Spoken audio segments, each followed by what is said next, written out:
ঘরে দেখি কতগুলো পাকা কলা এরকম পচে যাচ্ছে, তো কলা দিয়ে আজকে ভাবলাম যে একটা নতুন রেসিপি ট্রাই করা যাক। দেখো কলাগুলো আমি খোসাগুলো প্রথমে ছাড়িয়ে নিয়েছি, কলাগুলো কিন্তু ওপর থেকেই কালো কালো হয়েছে কিন্তু ভিতরে একদমই ভালো আছে। কলাগুলো সমস্ত ছাড়িয়ে নিয়ে আমি কলাগুলোকে ভালো করে চটকে নেব। আজকে শাউট আউটে শিউলি বেরা বলেছে রোগা হবে আর চিনি দিয়ে মিল্কশেক, চিনি না খাওয়া ভালো।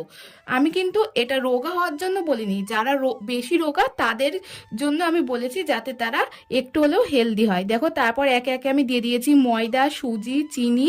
এবার সমস্ত কিছু ভালো করে মিশিয়ে, একটু পাতলা হয়েছে তাই আমি আরেকটু ময়দা দিয়ে নিয়েছি। এবার কড়াইতে পর্যাপ্ত পরিমাণে আমি তেল গরম করে নিয়েছিলাম। এবার দেখো ছোট ছোট করে বড়ার আকারে আমি কলার গুলো ভেজে নিচ্ছি। দেখো কতটা সুন্দর হয়েছে, একদম কিন্তু তালের বড়ার মতন লাগছে। অবশ্যই কিন্তু একবার তোমরা বাড়িতে বানিয়ে খেয়ে দেখতে পারো, অসাধারণ হয়েছিল। আচ্ছা তোমরা কে কে এরকম কলা খেতে ভালোবাসো অবশ্যই কিন্তু জানিও। আমার কাছে তো কলা বড়াগুলো খুবই সুন্দর লাগলো, তোমাদের কেমন লাগলো অবশ্যই কমেন্টে জানিও।